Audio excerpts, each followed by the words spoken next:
آپ کے کارکنوں میں وہ بزرگ ترین ہستی جو پورے قافلے میں سب سے زیادہ عمر رسیدہ ہستی تھی، حضرت سیدنا حبیب ابن مظاہر رضی اللہ عنہ، جو میں نے عرض کیا کہ کتابوں میں راستے میں شامل ہوئے تھے، آپ سب سے پہلے کھڑے ہو گئے۔ آپ کے ہاتھ مبارک کانپ رہے تھے۔ حضرت امام علی مقام رضی اللہ عنہ کا یہ خطبہ سن کے، کیونکہ واضح اعلان فرما دیا تھا کہ عالم دنیا میں آج کی رات ہماری آخری رات ہے، تو آپ کے ہاتھ مبارک کانپ رہے تھے۔ فرط جذبات کے اندر، کوئی کمزوری کے اندر نہیں۔ آپ نے فرمایا یبن رسول اللہ علیہ السلام، اے میرے پیارے آقا کے پیارے فرزند، میرا بیٹا سارا سامان لے کر میرے کہنے پر کافرے میں شامل ہے، یہ بیٹھا ہوا ہے آپ کے کارکنوں اور آپ کے غلاموں کے اندر، جوان سال میرا بیٹا ہے، مجھ میں لڑنے کی پوری قوت ہے، اور آپ دیکھ رہے ہیں حضور میرے ساتھ کتنی سواری ہیں، کتنے اسباب ہیں، کتنے نیزے ہیں میرے پاس دشمن کو فاصلے سے ٹارگٹ کرنے کے لیے، کتنی اعلیٰ قسم کی تیر کمانیں اور کتنی اعلیٰ قسم کی تلواریں میرے پاس موجود ہیں۔ آپ فرماتے ہیں آپ کو اس حال میں غریب الوطنی اور مسافرت میں دشمنوں کے نرغ میں چھوڑ کر ہم چلے جائیں، یہ تو اتنے اسباب اور ہتھیار، اور میرا فرزند بھی میرے ساتھ ہے میری کمر کو مضبوط کرنے کے لیے، میرے پاس کوئی ہتھیار بھی نہ ہوتا، بیٹا بھی نہ ہوتا، میں اکیلا بھی اگر آپ کے ساتھ ہوتا تو جب تک اس صحرا کی ریگ اور یہ ریت کے ذرے میرے ہاتھ میں آتے رہتے، میں آپ کے دشمنوں کی آنکھوں میں پھینکتا رہتا، لیکن کبھی بھی میں ہار نہ مانتا اور آپ پر قربان ہو جاتا۔ اس منزل پر آپ ہمیں فرما رہے ہیں کہ ارجعوا، لوٹ جاؤ اپنے اپنے گھروں کو۔ حضور اگر آپ کا حکم مان لیں تو فرمائیے کہ آپ کو تنہا چھوڑنے کے بعد، دشمنوں کے ہاتھ میں سپرد کرنے کے بعد ہم کتنا عرصہ باقی زندہ رہ لیں گے؟ 10 سال زندہ رہ لیں گے، 20 سال زندہ رہ لیں گے، 50 سال زندہ رہ لیں گے، بالآخر ایک دن موت تو آنی ہے۔ اور پھر انا نرجو شفاعت جدک الکریم علیہ التحیات و تسلیم، ہم آپ کے نانا جان کی شفاعت کے امیدوار ہیں، اور جب شفاعت کی درخواست لے کر بروز حشر آپ کے نانا جان کی خدمت میں ہم حاضر ہوں گے آپ کو تلاش کر کے، اگر اس وقت آپ کے نانا جان نے فرما دیا اے حبیب ابن مظاہر، اے فلاں بن فلاں، اے فلاں بن فلاں، میرے حسین کو دشمنوں کے نرغے میں اکیلا چھوڑ کے تم لوٹ کر آگے تھے اور اپنی زندگیوں کو پیارا کیا تھا، بتاؤ قیامت کے دن مصطفیٰ علیہ السلام کو کیا جواب دیں گے؟ لہذا حضور لن نترک فردن، ہماری جانیں قربان ہو جائیں، ہم آپ کو بالکل تنہا دشمنوں کے سامنے نہیں چھوڑیں گے۔ حضرت حبیب ابن مظاہر نے جب اس طریقے سے کلام کیا، فوری طور پر جتنے کارکنان تھے پہل کی انہوں نے، حضور ہم آپ کا کل دفاع کریں گے، آپ کو اپنے گھیرے میں رکھیں گے، اپنے حفاظتی حصار میں رکھیں گے اور لڑتے رہیں گے، اور آپ کسی دشمن یزیدی کو آپ کے قریب نہیں آنے دیں گے۔ اور حضور جب تک ہم کٹتے رہیں گے اور آپ کا دفاع کرتے رہیں گے، حضور کی عمر میں اتنا ہی وقت جو ہے مہلت موجود رہے گی۔ حضور جب تک ایک بھی بندہ ہم میں سے زندہ رہے گا، آپ کے نزدیک کسی دشمن کو نہیں آنے دے گا۔ لہذا حضور ہم ہرگز واپس نہیں جائیں گے، آپ کرم نوازی فرمائیں، ہم پر ناراض نہ ہو، ہمیں اپنے ساتھ رہنے کی اجازت عطا کر دیجئے۔ پھر آپ کے خاندان مقدس کی ہستیاں، حضرت مسلم کے بھائی، ہاں جی، وہ جو ہے کھڑے ہو گئے، آپ کے پیارے بھائی اور بھتیجے کھڑے ہو گئے، پیارے بھانجے کھڑے ہو گئے۔ حضور ہم ہرگز آپ کو تنہا نہیں چھوڑیں گے۔ جب یہ اعلان سب کی طرف سے ہو گیا اور واضح طور پر عزم صمیم کے، حضور ہم مقابلہ کریں گے اور دفاعی جنگ کریں گے اور اپنے گھیرے میں آپ کو رکھیں گے اور حفاظتی حصار میں، اور جب تک ہم میں سے کوئی ایک بندہ بھی زندہ رہے گا، دشمن کی جرأت نہیں کہ آپ کے قریب آ سکے اور آپ کو ہاتھ لگا سکے۔ جب یہ چیز، تو پھر حضور سیدنا امام علی مقام امام حسین رضی اللہ عنہ نے فرمایا میں تم پر پہلے بھی راضی تھا، یہ تمہاری محبت ہے، تو پھر سن لو کہ یہ عالم دنیا کی آج ہماری آخری رات ہے اور یہ دارالعمل ہے، اور یہاں شہادت کی منزل پر فائز ہوتے ہی ہمارا اگلا مرحلہ زندگی کا عالم برزخ کا شروع ہو جائے گا، اس میں بھی جزا ہوتی ہے، اور عالم آخرت میں بھی فیصلوں کے بعد، قیامت کے فیصلوں کے بعد جزائی جزائے۔ لیکن بعد میں عالم برزخ میں ہم جتنا بھی عمل کر لیں، اللہ کا ذکر کر لیں، حافظ قرآن باقاعدہ طور پر تلاوت کرتا ہے، سورہ الملک شریف سے جو محبت کرتا ہو وہ قبر میں بھی سورہ الملک پڑھ رہا ہوتا ہے۔ فرمایا نمازیں بھی ہوتی ہیں لذت اور اللہ تبارک و تعالیٰ کی طرف سے نور کو حاصل، لیکن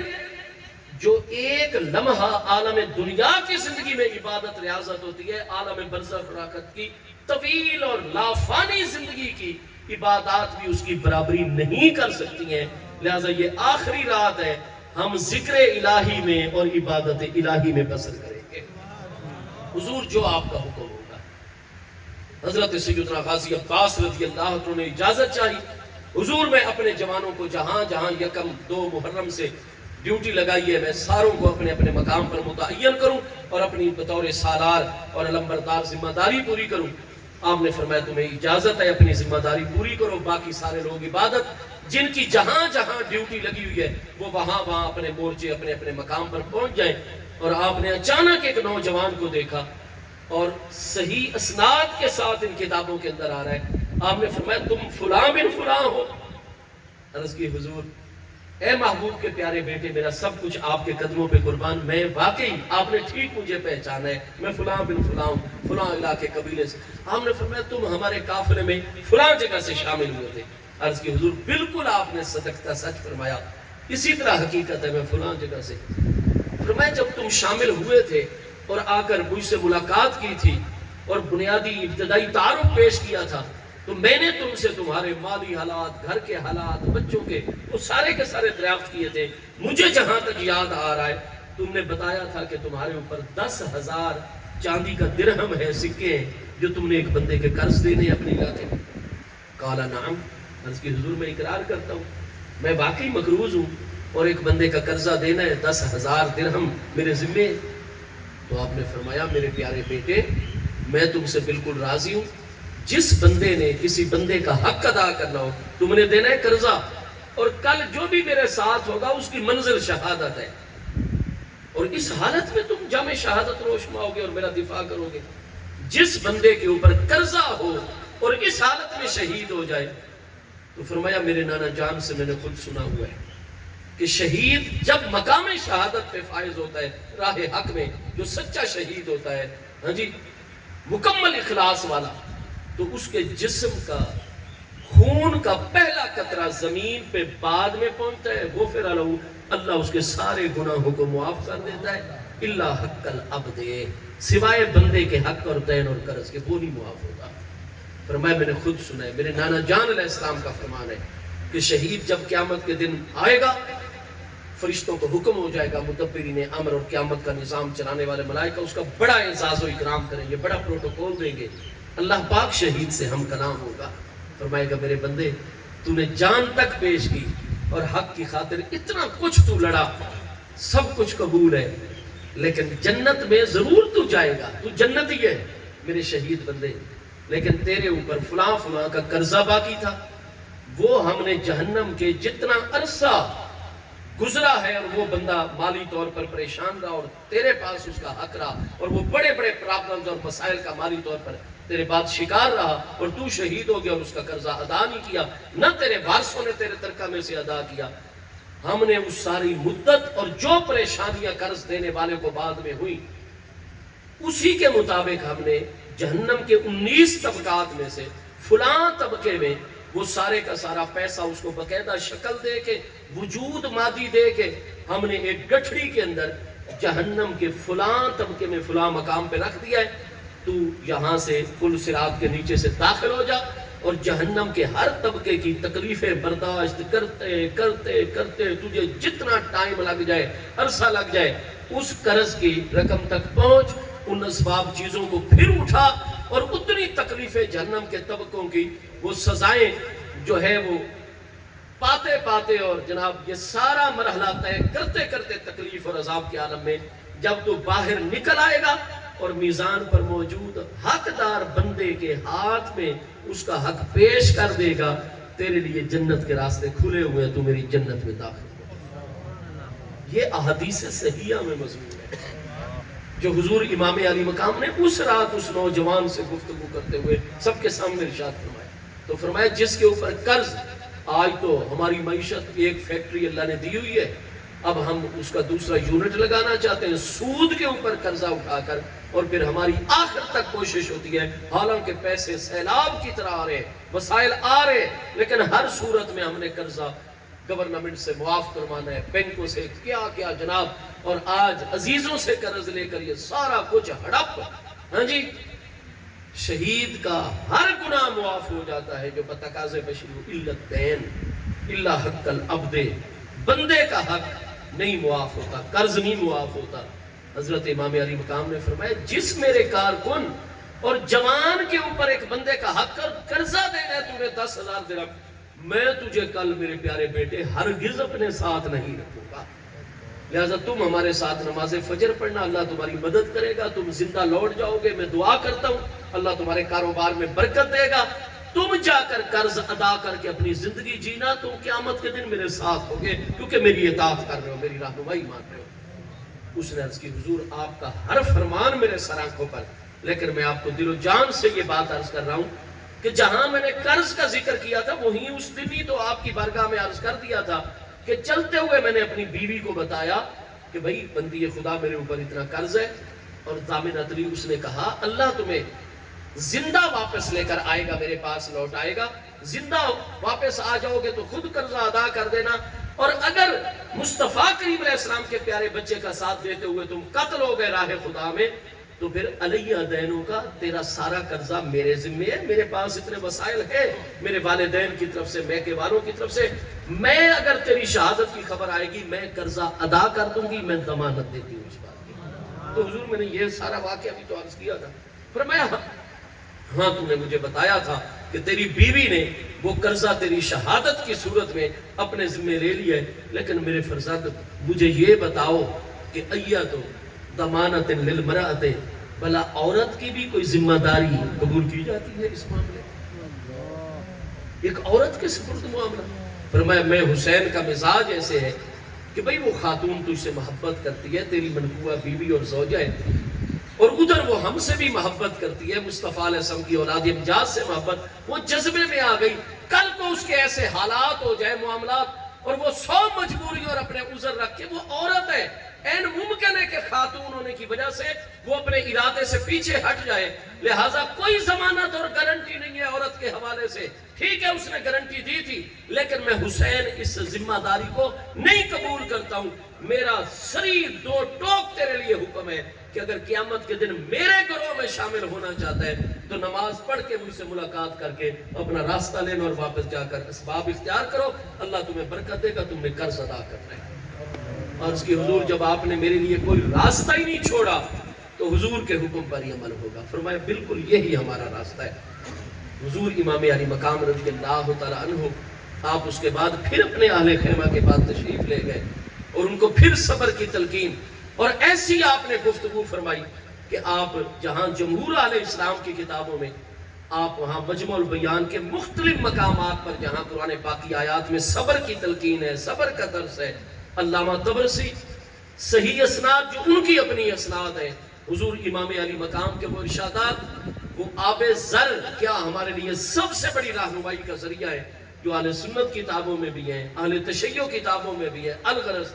حضور امام علی مقام رضی اللہ پورے اطمینان قلب کے ساتھ اللہ تعالیٰ کی عبادت میں، جن جوانوں کی جہاں جہاں ڈیوٹیاں تھی وہ وہاں اللہ تعالیٰ کا ذکر بھی کر رہے ہیں، درود پاک بھی کر رہے ہیں، ہاں جی، اور مکمل طور پر حضرت امام علی مقام کے ان خیمہ گاہ اور لشکرگاہ کی پوری حفاظت کر رہے ہیں۔ تھوڑی دیر گزری تھی امام علی مقام کو اپنے مصلے پر کہ آپ کی خدمت میں سیدنا غازی عباس رضی اللہ عنہ، حضرت عبداللہ بن علی رضی اللہ عنہ، حضرت جعفر بن علی اور حضرت عثمان بن علی، یہ چاروں سگے بھائی آپ کی خدمت میں آ گئے۔ حضور مولا کائنات کرم اللہ تعالیٰ وجہ الکریم کی زوجہ محترمہ حضور سیدہ ام البنین بنت عمر بن خالد الکلابیہ، یہ شمر کی سگی چچا زاد بہن ہے، شمر بھی بنو کلاب میں سے ہے، یہ حضرت ام البنین بنت عمر بن خالد یہ بھی بنو کلاب میں سے، اور یہ دونوں کزن ہیں، چچا زاد بہن ہے شمر کی۔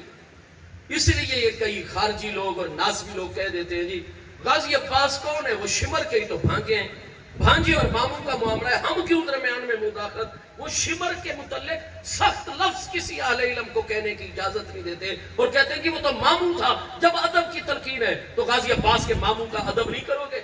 بھائی ہم وہ طریقہ شمر کے بارے میں اختیار کریں گے جو حضرت غازی عباس نے اختیار کیا. ہم غازی عباس کے غلام ہیں.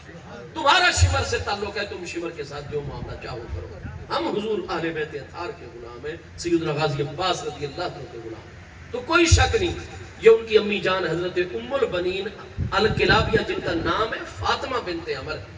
کنیت ان کی ام البنین ہے. عمر کلابی کی صاحبزادی صاحب ہے, خالد کلابی ان کے دادا جان ہے. تو ان میں سے حضرت ام البنین فاطمہ بنت عمر الکلابیہ میں سے حضور مولا کائنات کے 4 پیارے فرزند ہیں. سیدنا عباس بن علی, غازی عباس علمبردار شہید کربلا رضی اللہ عنہ, سیدنا عبداللہ بن علی, سیدنا جعفر بن علی اور سیدنا عثمان بن علی. اور چاروں کربلا میں حضور امام علی مقام کی خدمت میں ساتھ ہیں. سیدنا غازی عباس آپ کے نائب سالار اور علمبردار ہیں. ہوا یہ کہ انہوں نے حضور امام علی مقام سے اجازت مانگی آپ کے خیمے میں داخل ہونے کی, اور پھر عرض کی حضور آپ نے سنا ہے کہ یہ شمر بن ذل جوشن الکلابی جو ہے وہ اتنے فاصلے پر اپنے چند ساتھیوں کے ساتھ گھوڑوں پر سوار ہے, اور ہم چاروں بھائیوں کا نام لے کر اس نے ہمیں بلایا ہے, یا عباس ابن علی, یا عبداللہ ابن علی, یا جعفر ابن علی, اور ہم سب کو بلایا ہے, عثمان بن علی, ہم آپ کی خدمت میں آئے ہیں. حضور وہ ہمیں بلا رہے ہیں, کیا ہمیں ملاقات کرنی چاہیے یا نہیں؟ حضرت امام حسین رضی اللہ عنہ نے فرمایا آپ ہمارے بھائی ہیں, ہمارے ابا جان کے فرزند اور دل و جان کی راحت ہے, مجھے آپ پر کامل اعتماد ہے. جاؤ چاروں کے چاروں بھائی اور جا کر شمر سے ملاقات کرو. عسیٰ ان یجعل لنا فیہ خیرا کثیرا, این ممکن ہے کہ اس ملاقات کے اندر اللہ پاک خیر کے راستے پیدا فرما دے, خیر ہی خیر پیدا. لہذا اجازت ہے, جاؤ. یہ چاروں بھائی آ کر 9 اور 10 کی درمیانی رات کو کچھ فاصلے پر کھڑے ہو گئے, اور حضرت غازی عباس رضی اللہ عنہ ارشاد فرمایا یا شمر قل لنا ما بدا لک فینا, شمر جو کچھ بھی ہمارے متعلق تم نے کہنا ہے تمہارے دل کے اندر ہے کہہ دو. کیا کہنے آئے ہو, کس لیے ہم چاروں بھائیوں کو بلائے؟ اس نے کہا میرے بچوں, تم میرے بھانجی ہو, تمہاری امی حضرت ام البنین جو وصال فرما چکی ہیں میری چچا زاد بہنیں اور بڑی چچا زاد بہنیں, اور جب قیامت کا دن ہوگا تو مجھے ان سے حیا آئے گا. انی لاستحی من امکم اختی, اپنی بہن اور تمہاری ماں ام البنین سے مجھے حیا آئے گی. وہ کہے گی کہ بھائی صاحب یہ چاروں تمہارے بھانجے میرے دل کے ٹکڑے کربلا کے میدان میں تمہارے ہاتھوں شہید ہو گئے, اور تمہیں ذرا بھی میرا احساس نہ ہو کہ یہ کس کے فرزند ہیں. چلو مولا مرتضیٰ کے ساتھ تمہاری دشمنی ہے, پیارے حسین کے ساتھ تمہاری دشمنی ہے, یہ تو خون ایک تھا, اور تم نے کوئی احساس بھی میرا نہ کیا اور میرا بھی حیا نہ کیا, تو مجھے بڑی شرمندگی ہوگی قیامت کے دن. لہٰذا یہ دیکھو میں تم چاروں کے لیے الگ الگ امان نامے لکھوا کے لے آیا ہوں عبید اللہ ابن زیاد سے. لہٰذا ہر ایک اپنا اپنا امان نامہ لو,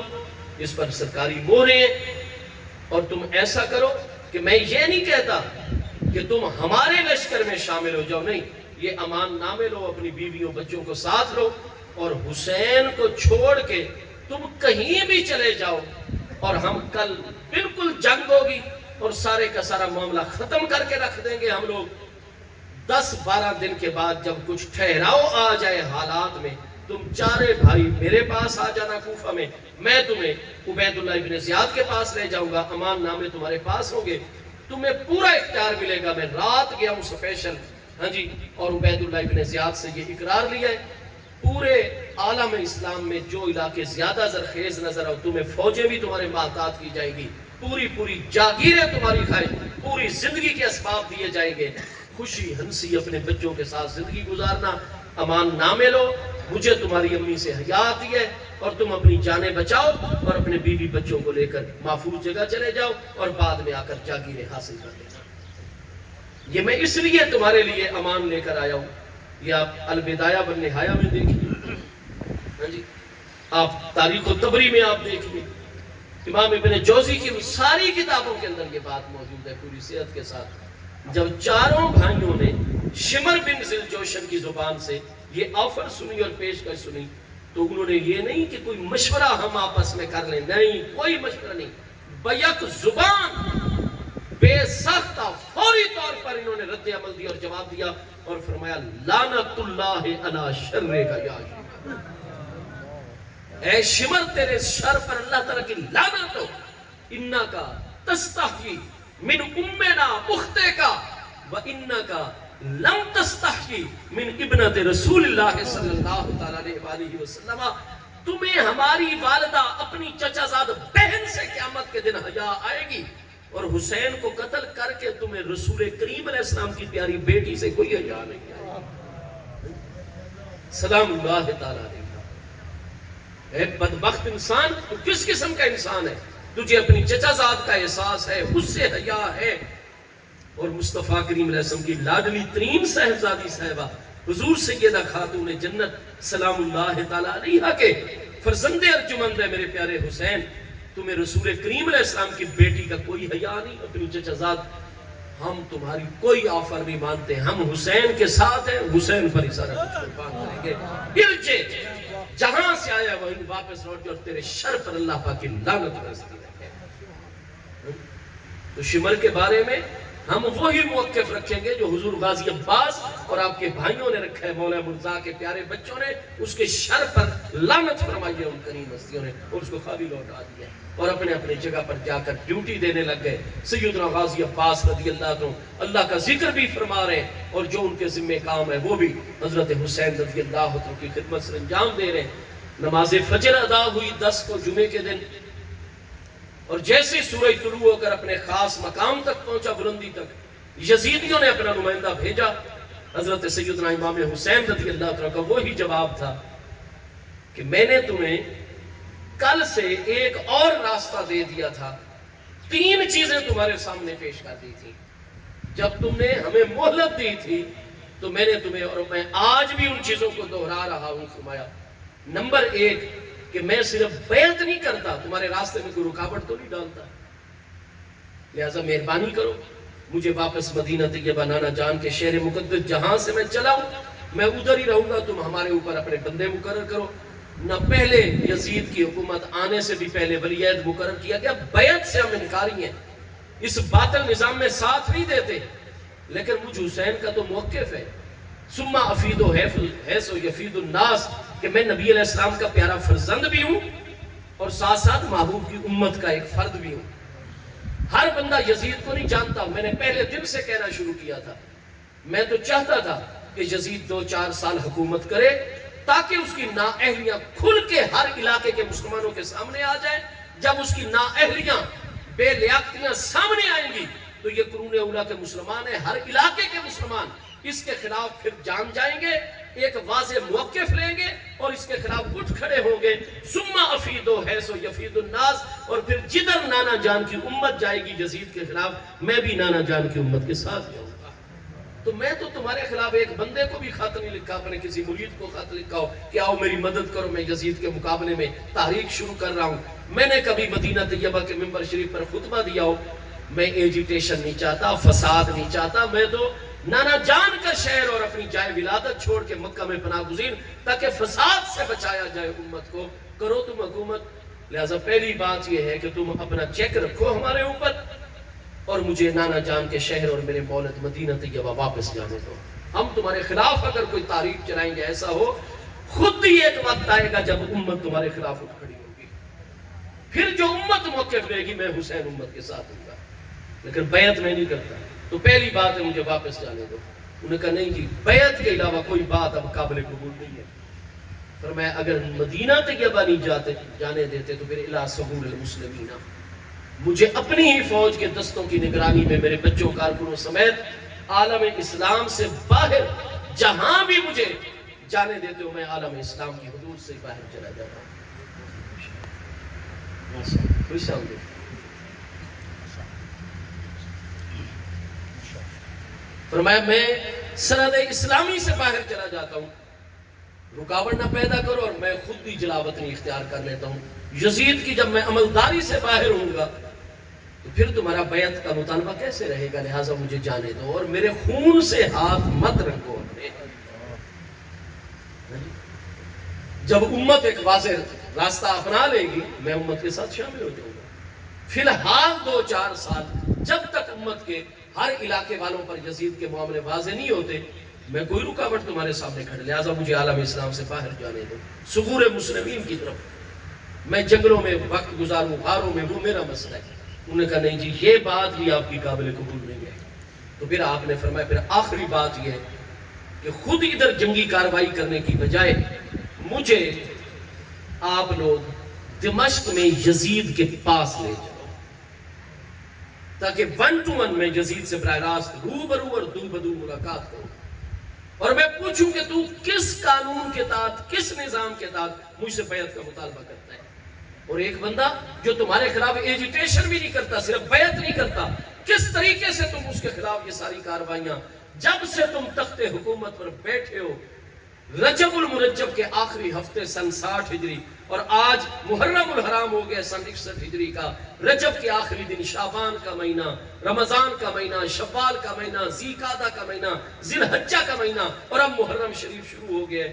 جب سے تو تخت سلطنت پر آیا ہے، تو نے ہمیں اور ہمارے بچوں کو، ہمارے گھر والوں کو، آل رسول علیہ السلام کو ایک دن بھی تو نے سکون کا سانس نہیں لینے دیا۔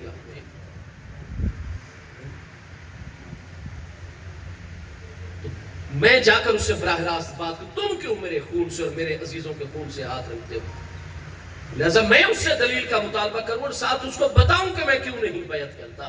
میں اس کی آنکھوں میں آنکھیں ڈال کر بات کو لے چلو مجھے دمشق۔ عمر بن سعد نے اس وقت کہا لوگوں کو کہ یہ بات قابل قبول ہے،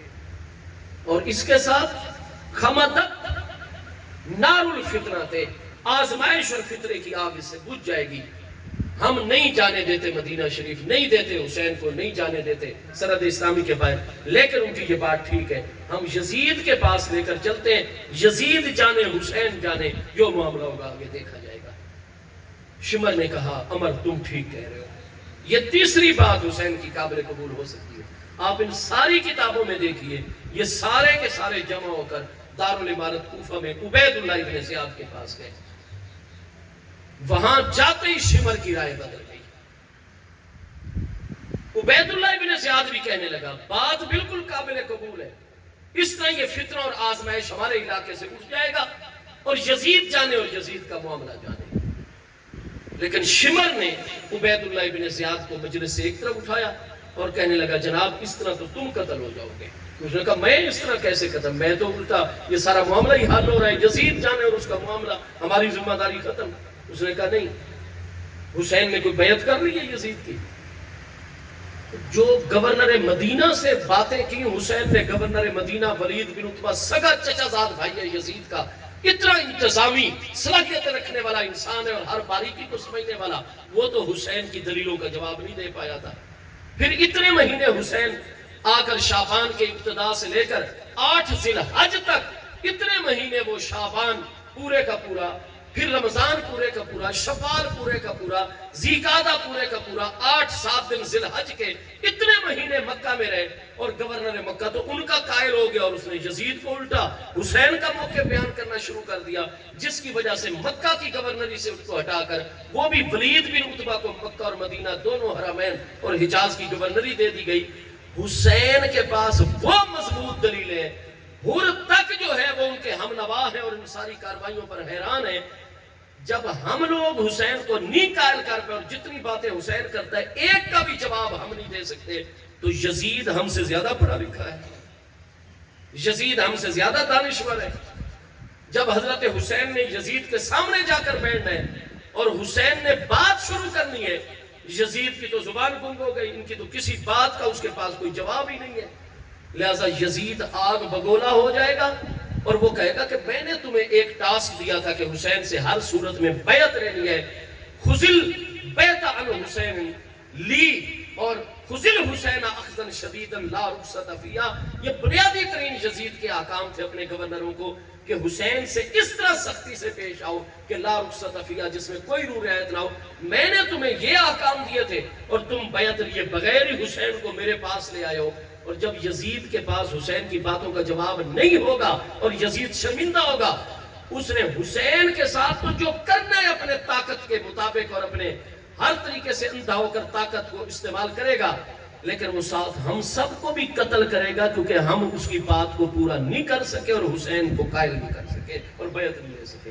لہذا حسین کے ساتھ تو جو ہونا ہوگا، لیکن زندہ ہم بھی نہیں بچیں گے، تمہیں بھی قتل کرے گا، ہم سب کو بھی قتل کرے گا۔ اس نے کہا تمہاری بات قابل قبول ہے شبر، بات تمہاری ٹھیک ہے، اب کیا کیا جائے؟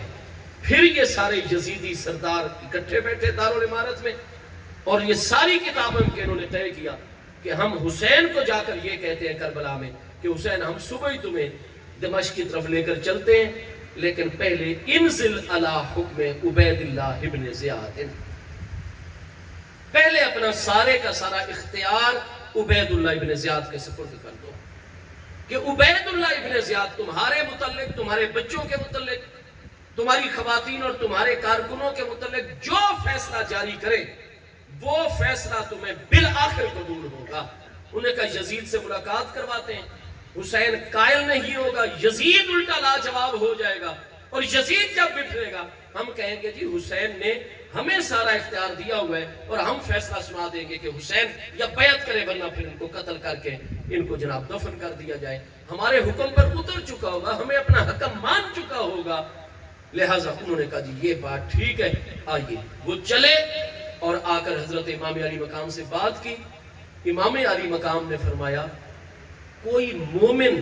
عبید اللہ ابن زیاد جیسے بندے کو اپنا قاضی، جج، کار مختار اور اپنا حکم مان سکتا ہے؟ ہمارے ایمان یہ گوارا کر سکتے ہیں؟ یہ بات جب حافظ علامہ ابن تیمیہ نے بھی صحیح اسناد کے ساتھ بیان کی ہے، دوسری جلد اپنے جو اس کا مجموعۃ الفتاوی ہے اس کے اندر آگے اپنی طرف سے وہ تبصرہ لکھتا ہے کہ بھلا عبید اللہ ابن زیاد جیسے کمینے شخص کو حضرت حسین جیسی پاکیزہ ہستی کیسے اپنا حکم تسلیم کر دیں اور جملہ اختیار اپنی زندگی اور اپنے بچوں کا کیسے اس کے سپرد کر دیں؟ ابن تیمیہ کہتے ہیں کہ سراسر ظلم اور زیادتی ہے ان کمینہ فطرت لوگوں کی طرف سے۔ حضرت امام علی مقام نے فرمایا میں شہید ہو جانا قبول کر لوں گا، لیکن عبید اللہ ابن زیاد جیسے شخص کے فیصلے اور اس کے حکم پر نہیں اتروں گا۔ چنانچہ یہ صورت آپ نے رد کر دی، اور پھر 10 محرم الحرام کو انہوں نے اپنی فوجیں مرتب کی، اور ان کا ذہن یہ تھا کہ بس ہم تو فی نصف ساعت ان کے وہ لفظ آپس میں بار بار بولتے تھے، اور جب دھمکی بھیجتے تھے تو پھر بھی یہی الفاظ استعمال کرتے تھے کہ ہم تو نصف ساعت میں، جس کا آج ترجمہ ہم کر سکتے ہیں کہ آدھی گھڑی یعنی آدھے گھنٹے کے اندر 30 منٹ کے اندر ہم تم سب لوگوں کو شہید کر کے یہ مسئلہ ہمیشہ کے لیے حل کر دیں گے۔ جیسے ہی ان کی فوجیں مرتب ہوئی، حضور امام علی مقام رضی اللہ تعالیٰ عنہ کے نائبین فوری طور پر ہر مجاہد اپنی جگہ پر جو ہے وہ جناب کھڑا ہونے لگ گیا پوزیشن لے کر۔ حضرت غازی عباس رضی اللہ تعالیٰ عنہ جیسی کریم ہستی اور آپ کے بھائی آل تشیع یہ کہتے ہیں کہ آپ پہلے ہی ایک مارکے کے اندر پانی لینے جا رہے تھے، دونوں مبارک بازو کٹ گئے۔ ہم اہل سنت کی کتابوں کے اندر اس طرح کی روایت نہیں، بلکہ میدان جہاد میں دفاعی جنگ میں امام حسین رضی اللہ عنہ کا دفاع کرتے ہوئے اور باقاعدہ آپ قیادت کرتے ہوئے آپ نے جام شہادت نوش مایا ہے۔ تو الغرض حضور غازی عباس رضی اللہ عنہ نے بھی مکمل طور پر اپنے جوانوں کو پوزیشنوں میں کھڑا کر دیا۔ حضرت امام حسین رضی اللہ عنہ کو سب سے آخر میں حضور آپ جو ہے یہاں آپ نے اپنے عزیزوں کی بات مانی، ان کی دل جوئی کی، اور آپ بھی مسلح ہو کر وہاں جلوہ گر ہو گئے۔ اور جیسے ہی ان کا قلب لشکر آگے بڑھا تو رات کو ہی حر بن یزید الریاحی اور ان کے ساتھیوں نے، قبیلے کے لوگوں نے آپس میں چند جوانوں نے ایک بات طے کر لی تھی کہ اگر یہ حملہ کریں گے تو ہم یہ رد عمل دیں گے۔ لہذا جیسے ہی لشکر کو آگے بڑھانے لگے حر اپنے ساتھیوں سمیت آگے آ گیا، اور اس نے کہا اول سے لے کر آخر تک حضرت حسین کا موقع بالکل برحق ہے، اور تم کیوں نہیں ان کی آخری بات کے اوپر آتے؟ تم ہر مسئلے میں رکاوٹ کھڑی کر رہے ہو، قیامت کے دن کیا جواب دو گے؟ انہوں نے کہا حر کیا ہو گیا تمہیں، ہٹ جاؤ پیچھے۔ انہوں نے کہا نہیں، جب تک ہم زندہ ہیں تم میں سے ایک بندہ بھی حسین کے لشکرگاہ کی طرف، خیمہ گاہ کی طرف قدم بڑھا سکتا۔ اور پھر انہوں نے جنگ شروع کی، انہوں نے کہا ہٹا دو ان کو راستے سے۔ خوب قتال ہوا، اور انہوں نے کئی یزیدیوں کو فنار کیا، اور لڑتے لڑتے خود بھی ایک ایک کر کے یہ جوان حضرت حر سمیت جام شہادت نوش ما گئے۔ ان لوگوں نے گھیرے میں لیا، اور حضرت حسین رضی اللہ عنہ کے جتنے بھی ساتھی ہیں وہ سارے کے سارے امام علی مقام کی دفاع کر رہے ہیں۔ دفاعی جنگ لڑ رہے ہیں. انہوں نے سوچا تھا کہ ہم تو صرف آدھے گھنٹے کی کاروائی اور آدھی گھڑی کی کاروائی میں ان کا بالکل صفایا کر دیں گے، لیکن حضور امام علی مقام کے جانثاران اس بے جگری سے ان کا ایک ہی مقصد تھا کہ ہر صورت میں جہاں تک ممکن ہو سکے حضرت امام حسین رضی اللہ عنہ کا دفاع کیا جائے. وہ گھیرا توڑنے نہیں دیتے، وہ گھیرا توڑنا چاہتے ہیں. شدید لڑائی ہو رہی ہے اور امام علی مقام کے کئی جوان شہید بھی ہوتے ہیں، کئی شدید زخمی ہوتے ہیں، اور جہاں بھی امام علی مقام دیکھتے ہیں کہ اس جگہ پر تھوڑی سی جو ہے وہ کمزوری پیدا ہو رہی ہے عزیزوں کے شہید ہونے کی وجہ سے، کئیوں کے زخمی، امام علی مقام وہیں پہنچتے، اپنے ساتھیوں کی پشتی بانی کرتے، کیونکہ یہ اول سے لے کر آخر تک حق کی حفاظت اور اپنے دفاع کی جنگ تھی، کیونکہ اس کے علاوہ کوئی راستہ نہیں چھوڑا گیا تھا. امام علی مقام رضی اللہ عنہ ہر کمزور جگہ پر پہنچتے اور اس طریقے سے حملہ آور ہوتے کہ اپنے ان ساتھیوں کو بھی اس مشکل میں سے باہر نکال لیتے. پیارے فرزند سیدنا علی اکبر رضی اللہ عنہ 23 سال کی عمر مبارک ہے، لڑتے لڑتے شدید زخمی بھی ہو گئے، اور ایک موقع ایسا آیا لڑتے لڑتے کہ قربان جائے زبان مبارک کتابوں میں کہ جیسے کلعود خشک لکڑی ہوتی ہے وہ صورت اختیار کر گئی.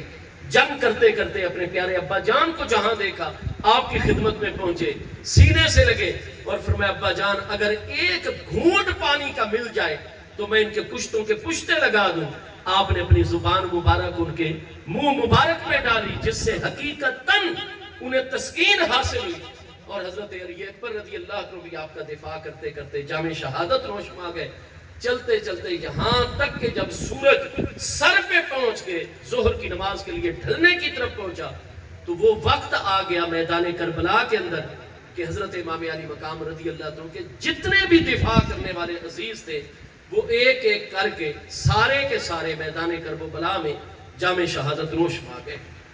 اب حضرت امام حسین جو خود جہاں محاذ کمزور ہوتا تھا وہاں جا کر خود لڑتے تھے، اپنے ساتھیوں کی پشتی بانی کرتے تھے، ان کا حوصلہ بڑھاتے تھے، اور امام کو اپنے درمیان پا کر ان کے جذبے اور جوان ہو جاتے تھے.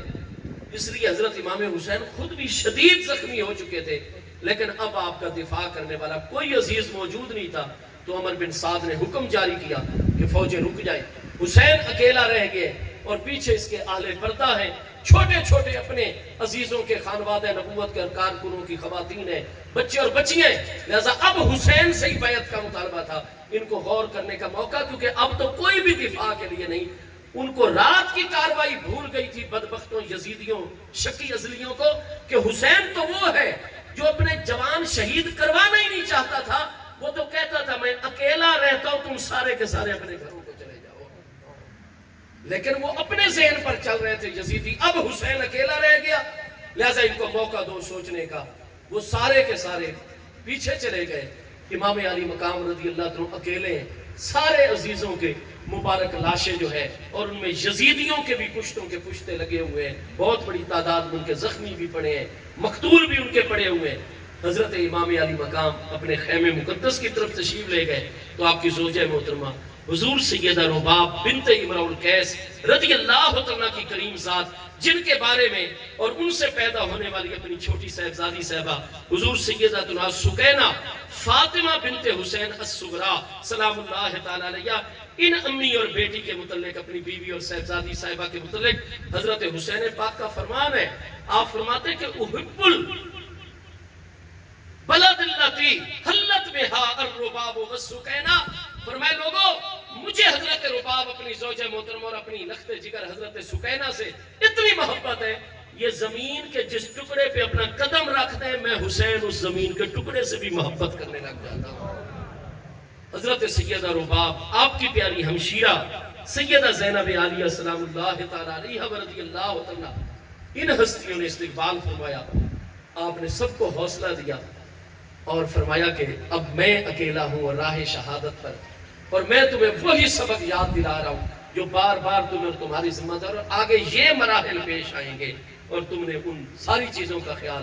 اور اس کے بعد آپ نے فرمایا کہ میں اب جاتا ہوں اپنے پیارے فرزند، دوسرے پیارے فرزند جو آپ کی کنیز حضرت سلامہ، جن کو علماء اہل تشیع حضرت شہربانوں کے نام سے یاد کرتے ہیں،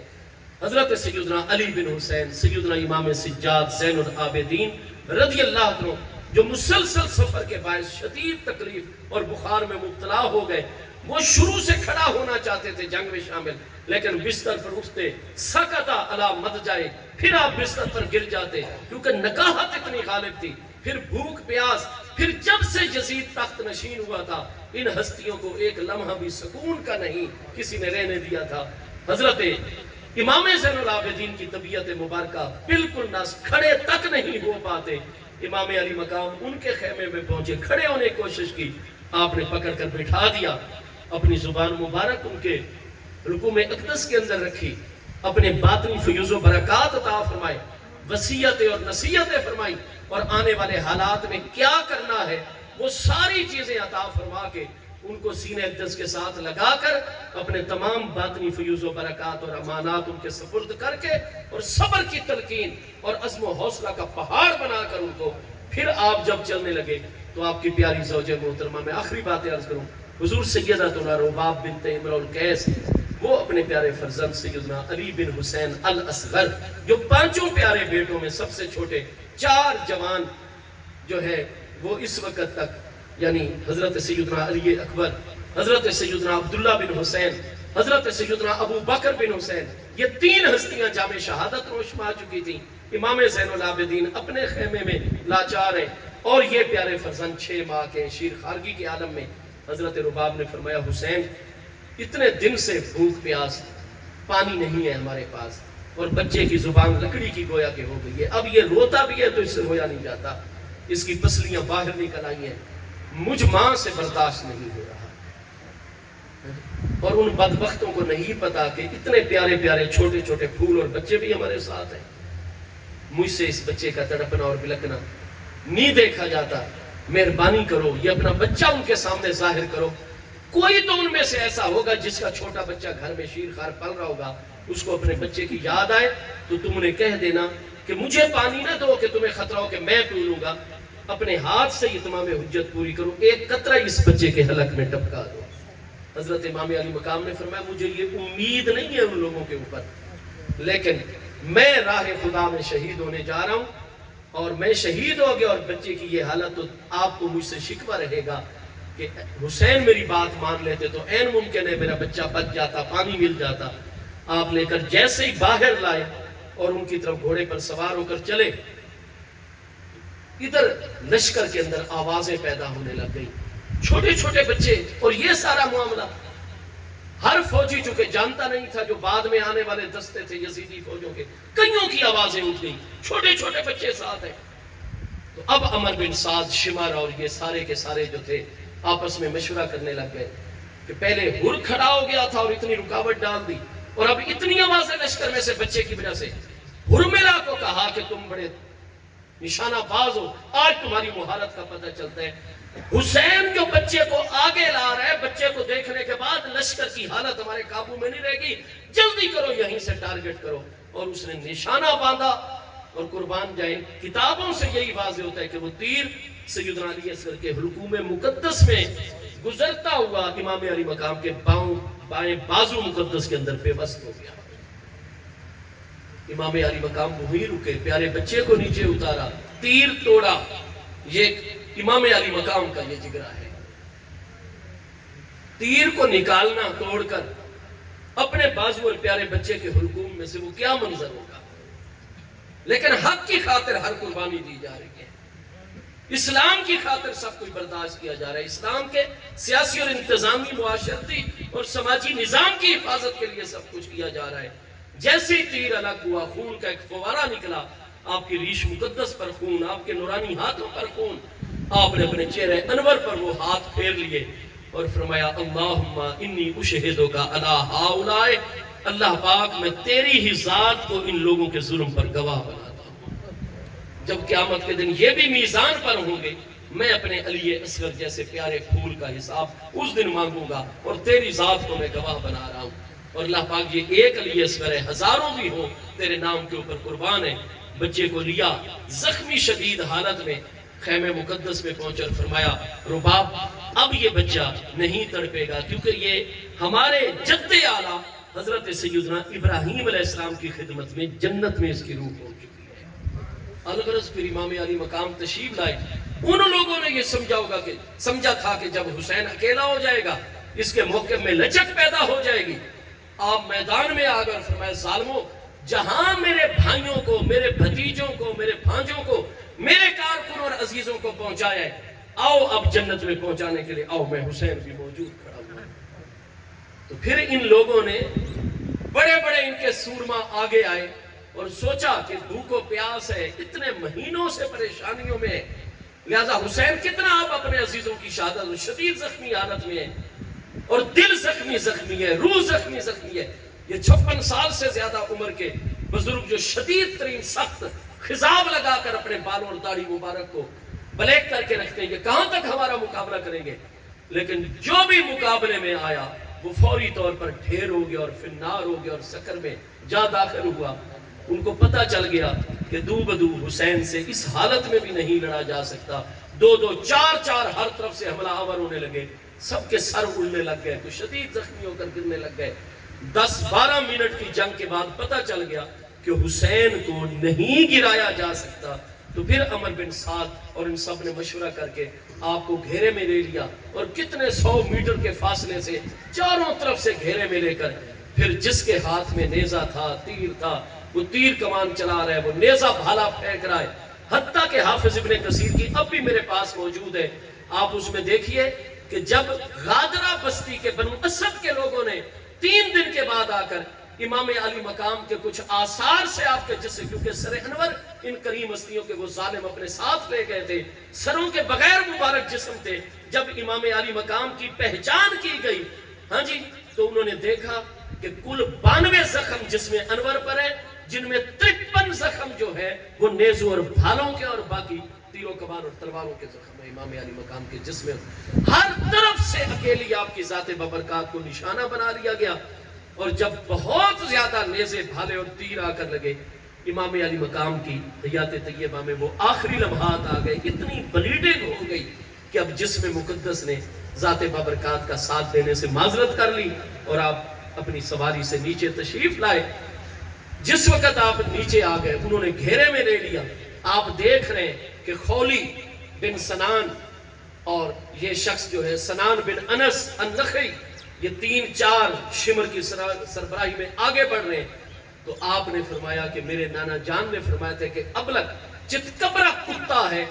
جلے وہ فی دم اہل بیتی جو میرے پیارے بچوں اور اہل بیت اطہار کے خون میں اپنا منہ ڈال رہا ہے. فرمایا وہ ساری نشانیاں تیرے اوپر موجود ہیں ہاں جی مجھے نظر آ رہے ہیں. اب تم نے کیا کرنا ہے میرا سر تن سے جدا کرنا ہے. لیکن میں جب سے دنیا میں آیا ہوں اور ہوش و حواس نانا جان اور امی جان ابا جان کی گود میں اور محبوب کے اکابر صحابہ کرام کی گود میں میں نے اپنی آنکھیں کھولی ہیں. آج تک مجھ حسین کی نہ کوئی نماز قضا ہوئی ہے اور نہ جو ذکر مجھے اور وظیفہ اور ورد دیا گیا آج تک میرا ایک ورد بھی اس منزل تک پہنچنے تک قضا نہیں ہو سکتا. دیکھ رہے ہو کہ وجبت الشمس سورج ڈھل گیا ہے. ظہر یہ مسافر ہوں میں یہاں جمعے کی شرائط نہیں میدان کربلا میں جمعے کا دن ہے لیکن جمعے کی شرائط نہیں. فرمایا ظہر کی مسافر والی 2 رکعت مجھ پر ہے. میرا کوئی عضو اور جسم انور کا حصہ سلامت نہیں ہے. وضو کے احکام بھی مجھ سے مرتفع ہو چکے ہیں شرعی طور پر. تیمم کے احکام بھی اٹھ چکے ہیں. اس وقت مجھ حسین کی حاضری والا معاملہ ہے. لہٰذا مجھے تو پوزیشن قبلہ رو بنانے دو. میں اپنا کام کروں گا کیونکہ وقت داخل ہو چکا ہے اور میرا عقل بھی اپنی جگہ ابھی تک کام کر رہا ہے میرا دل بھی اپنی جگہ کام کر رہا ہے. اور مخاطب تو عقل کی وجہ سے انسان مکلف ہوا کرتا ہے. جب دل بھی میرا کام کر رہا ہے ہر چیز کو سمجھ رہا ہے میری آنکھیں دیکھ رہی ہیں میری عقل مکمل کام کر رہی ہے تو وقت نماز کا داخل ہو چکا ہے تو میں مکلف ہوں. یہ آخری نماز 2 رکعت فرض ہو چکی ہے مجھ پر. میں اللہ کی بارگاہ میں اس حال میں نہیں جانا چاہتا کہ میرے نام اعمال میں ایک قضا نماز ہو. یہ نماز بھی میں ادا ہی کر دیتا ہوں. آج مولانا محمد الیاس قادری صاحب ابو البلال وہ کہتے ہیں وہ کیسے سجدہ شریعہ قرار دیا جا سکتا ہے. وہ تو وضو بھی نہیں تھا وہ تو تیمم بھی نہیں ہو سکتا تھا. اگر آپ نے فقہ حنفی شافعی مالکی حنبلی کی کتابیں پڑھی ہوتی تو ایک اصطلاح ٹرم اور ٹرمولوجی فقہ فاقد الطہورین والی استعمال کرتے ہیں. اگر آپ اس مسئلے کو فقہ کو سمجھ لیتے تو آپ کبھی بھی حضرت حسین پاک کے متعلق یہ بات نہ کرتے۔ آپ سے 1400 سال پہلے سے اتنے اولیاء اللہ، اتنے عارفین، اتنے خواص، اتنے فقہا، ہر ایک مسلمان، چاہے پہاڑ پر رہنے والا ان پڑھ سادہ مسلمان ہو یا بڑے سے بڑے مسند علم پر بیٹھنے والا کوئی صاحب علم و دانش ہو، بوڑھی سے بوڑھی خاتون ہو، آپ جس ان پڑھ سے پوچھو گے مشرق مغرب شمال جنوب، ہر کوئی یہی گواہی دے گا کہ میں نے تو جب سے ہوش سنبھالا ہے، میں تو اپنے بزرگوں سے یہی سنتا آیا ہوں کہ امام علی مقام کا سر انور تن سے جدا ہوا تو سجدے کی حالت میں جدا ہوا۔ میرے دوستو، یہ باتیں کرنی جائز نہیں ہے۔ جناب اس کو سجدہ نہ کہو، وہ شرعی سجدہ نہیں تھا۔ میرے دوستو، وہ اتنا بڑا شرعی سجدہ تھا، اتنا عظیم شرعی سجدہ تھا کہ قیامت تک ہم جنوں انس اور ملائکہ کے بھی رب کریم کی بارگاہ میں جتنے سجدے ہیں نا، ان سجدوں کی قبولیت کا دار و مدار بھی انشاءاللہ میرا وجدان کہتا ہے اسی عظیم سجدے کے اوپر ہے۔ محبت اہل بیت اطہار میں جو چیز کمزوری پیدا کرے، محبت مصطفیٰ علیہ السلام میں جو چیز کمزوری پیدا کرے، ادب اور تعظیم اور محبت صحابہ کرام میں، اولیاء اللہ الکاملین کی نسبت محبت میں جو چیز کمزوری پیدا کرے، وہ چیز قابل قبول نہیں ہوتی ہے۔ قبول وہی چیز ہوتی ہے جو ان بارگاہوں کے اور زیادہ ہمیں قریب کر دیتی ہے۔ صدیوں کے فقہاء عرب و عجم کے اندر موجود ہیں، بزرگوں کی بزرگی سر آنکھوں پر، لیکن یہ معصوم عن الخطا نہیں ہے۔ امام علی مقام محفوظ ہستیوں کے امام ہیں۔ گزارے یہ ہے کہ آپ کی تحقیق آپ کو مبارک، جو آپ کی پیروی کرتا ہے وہ پیروی کرے، لیکن ہم غلامان اہل بیت اطہار صحابہ کرام اور ہم غلامان امام حسین رضی اللہ عنہ، ہم نے آج تک کسی فقیہ کی یہ تحقیق نہیں پڑھی کہ انہوں نے امام علی مقام کے سجدے کو سجدہ نہ قرار دیا ہو، کیونکہ آپ سے اس وقت احکام طہارت، وضو اور اس جو ہے تیمم اس کے مرتفع ہو چکے تھے، اٹھ چکے تھے۔ امام علی مقام نے عین سجدہ میں تسبیح سجدہ آپ نے لیٹے ہوئے اشارے کے ساتھ اپنا سینہ اقدس قبلہ کی طرف، جیسے پاؤں قبلہ کی طرف کر دیے جاتے ہیں، سینے کو ابھار دیا جاتا ہے، وہ کیسی صورت ہوگی جب امام علی مقام اپنا سینے کا رخ مبارک قبلہ کی طرف کیا اور اللہ اکبر اشارے کے ساتھ اور سبحانک اللہم و بحمدک و تبارک اسمک سورہ فاتحہ پڑھی، اگلی سورت ملائی، رکوع اشارے سے لیٹے لیٹے ادا کیا جیسے اشارے والا بندہ کرتا ہے، اور پھر سجدے کے لیے امام علی مقام بارگاہ خداوندی میں دراز ہو گئے، اور تمام کے تمام متفق ہیں کہ جب قربان جائے امام علی مقام کا سر مقدس جسم انور سے جدا ہوا تو امام علی مقام رضی اللہ عنہ نماز کی حالت میں ہیں اور سجدے کی حالت میں ہیں۔ اور مصطفیٰ کریم علیہ السلام نے آخری بات کہ آخری لفظ آپ نے مقام نصیحت اور مقام تربیت اور مقام تلقین میں فرمایا ہوا ہے کہ لوگوں اچھے کام کیا کرو، موت اچانک بھی کبھی کبھی آ جاتی ہے، تو جو اگر چوری کرتے ہوئے اس کو موت آئے گی وہ قیامت تک اسی کے اندر مبتلا ہے، اگر قیامت کے دن بھی وہی معاملہ، فرمایا خودکشی نہ کرنا ورنہ وہی ہتھیار تمہیں عالم قبر و برزخ میں دے دیا جاتا ہے، اللہ تعالیٰ بار بار تمہیں زندہ کرے گا، پھر تم اپنے آپ کو قتل کرو گے اس آلے کے ساتھ، قیامت کے دن اسی حد جو جس حالت میں اس دنیا سے رخصت ہوتا ہے اسی حالت میں رہتا ہے، اسی حالت میں آئے گا۔ میں قربان جاؤں، ہمیں کائنات خلق میں واحد ہستی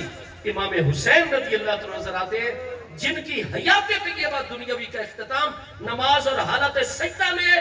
اب بھی ان کی تسبیح جاری ہے، وہ اسی طرح اللہ کی بارگاہ میں حکمن سجدے میں، اور قیامت کے دن بھی سب انبیاء و اولیاء صدیقین شہداء مومنین اور غیر بھی سارے، اور یزیدی بھی، اور آج بھی جو یزیدی ملا خارجی ناسبی یہ سارے دیکھیں گے امام حسین جلوہ گر ہوں گے، اس وقت بھی حالت سجدہ میں ہوں گے۔ امام حسین کی عبادت کی برابری کون کر سکتے ہیں؟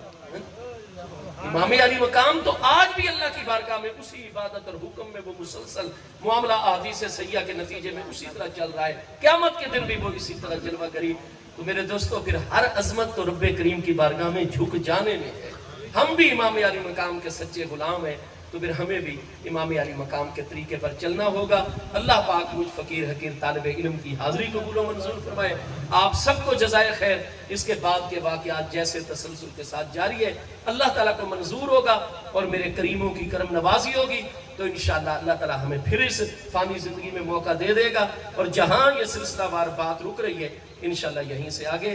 اللہ پاک عالم اسلام پر ہمارے فلسطینی بھائیوں کو ظالموں کے ظلم سے نجات عطا فرمائے، اور ان کریم ہستیوں کے صدقے اللہ تعالیٰ ہمارے مشائخ، ہمارے اکابر علماء، ان کے سایوں میں برکت، ان کے فیض و برکت، اور یہ آستانے تقدس نشان جو ہر موقع پر ہماری الحمدللہ تعالیٰ وہ سماجی رہنمائی ہو، وہ ہماری معاشرتی رہنمائی ہو، وہ اخلاقی رہنمائی ہو۔ میں نے دیکھا ہے کہ الحمدللہ حضور پیر صاحب غریب نواز کے ساتھ جتنے بھی جوان اور جتنے بھی عزیز ہیں، الحمدللہ میں نے آج تک یہ جتنے بھی ہمارے سلطانی پیر بھائی ہیں، میں نے ان کو اونچی آواز میں بات کرتے ہوئے، یہ تنہائی میں جیسے ہوں گے کر رہے ہوں گے، لیکن میں نے کبھی بھی اجتماعیت کے اندر ان کو اونچی آواز میں بات کرتے ہوئے نہیں۔ محبت ہی محبت، نماز کی پابندی، تہجد گزاریاں، تسبیحات، ذکر الہی، اور اپنا اپنا کاروبار بھی سب سے بہترین ایمانداری کے ساتھ۔ کوئی تاجر ہے، کوئی فلاں معاملہ ہے، کسی کی ٹریول ایجنسی ہے، کوئی کام کر رہا ہے، کوئی کام کر رہا ہے۔ میرے دوستو یہ عظیم مرکز ہے رہنمائی کا، اور حضرت سلطان العارفین کی بارگاہ کے ساتھ جو صدق دل سے لگ جاتا ہے، ان کی اولاد امجاد کی بافیض ہستیوں کے ساتھ صدق دل سے لگ جاتا ہے، تو یہ بارگاہ بھی بے مثال وہ بارگاہ ہے جو فرماتے ہیں کہ طالب بیا آ تو سچی طلب لے کر آ اور سچا پیروکار بن، میں تمہیں ایک لمحے میں قرب ربانی کی منزل پہ فائز کروں۔ جتنا سینہ اور دل اس کریم بارگاہ میں آ کر دھلتا ہے، وہ اپنی مثال آپ ہیں۔ آپ بہت خوش قسمت ہیں۔ اس علاقے پہ حضور سلطان العارفین ہے کون؟ یہ جن ہستیوں کا ذکر کر رہے ہیں نا، حضور سلطان العارفین بھی حضور مولا مرتضیٰ شیر خدا کی اولاد امجاد ہے۔ یہ نسل مقدس علوی ہے، ہاشمی ہے، حضور مولا کائنات کی یہ اولاد امجاد ہے۔ ان کے فیوز و برکات بہت عام بھی ہیں، امیم بھی ہیں۔ اللہ تبارک و تعالی حضور پیر طریقت راہبر شریعت حضرت پیر محمد ندیم سلطان قادری سروری غریب نواز، ہمارے جتنے مشائخ جلوہ گر ہیں، اکابر علماء، افاضل علماء، اور آپ سب حضرات، اللہ تعالی ہمیں حضور سلطان العارفین کے فیض و برکت ان ہستیوں کی برکت سے عطا فرمائے، اور آپ سب کو اللہ پاک دین و دنیا کی ہر خیر عطا فرماتا رہے، آمین وما علیہ۔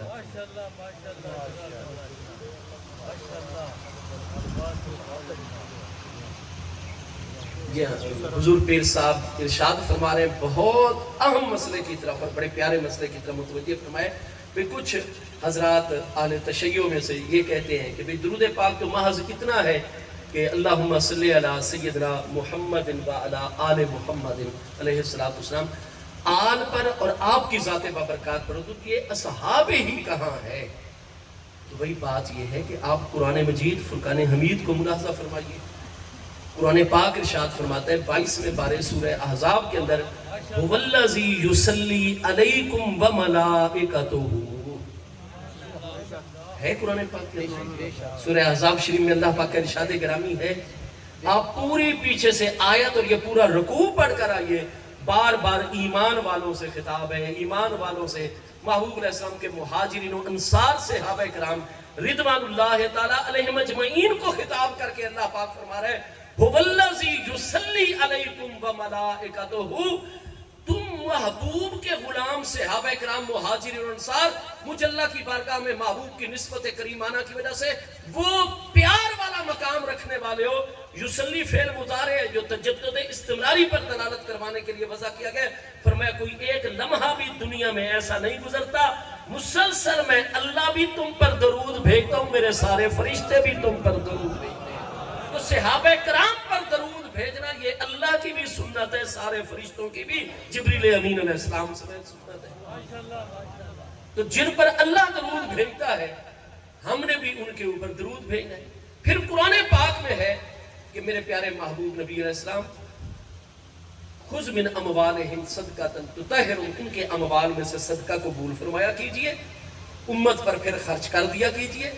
اور ان کے حق میں دور فرمایا کہ صلی علیہم ان صلاۃ کا سکن لہم القرآن حجت من کل وجن، جس کی ایک تفسیر ہمارے سارے مفسرین یہی بیان کر رہے ہیں کہ یہاں صلی بے معنی الرحمت الکاملہ ہے، لہذا محبوب کو اللہ حکم دے رہا ہے، محبوب جب یہ غلام آپ کی بارگاہ میں آیا کرے نا تو صلی علیہم آپ ان پر درود بھیجا کرو، کیونکہ آپ کا درود بھیجنا سکن لہم ان کے لیے دنیا آخرت میں سکون کا باعث ہے۔ اللہ خود بھی درود بھیجے، فرشتوں کو بھی حکم دے، محبوب کو بھی ان ایمان والوں پر،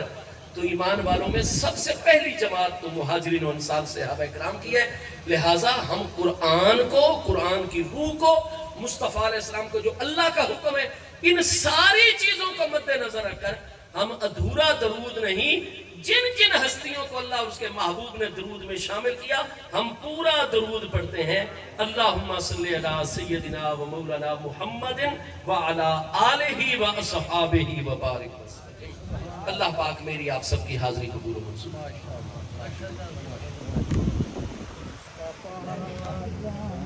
رحمت پہ لا